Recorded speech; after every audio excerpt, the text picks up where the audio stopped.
tempo lá igual, uma temperatura de 28 graus. Estamos chamando a esposa para 19 horas e 38 minutos, agradecendo muito de praticamente escolher como a sua empresa aérea e desejando revê-los numa próxima oportunidade.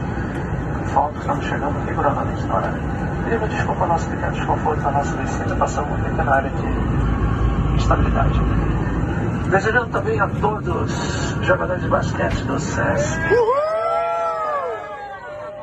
Galera, show de bola! É isso aí, contamos com vocês aí. Um grande abraço da tripulação da Azul Linhas Aéreas. Aê!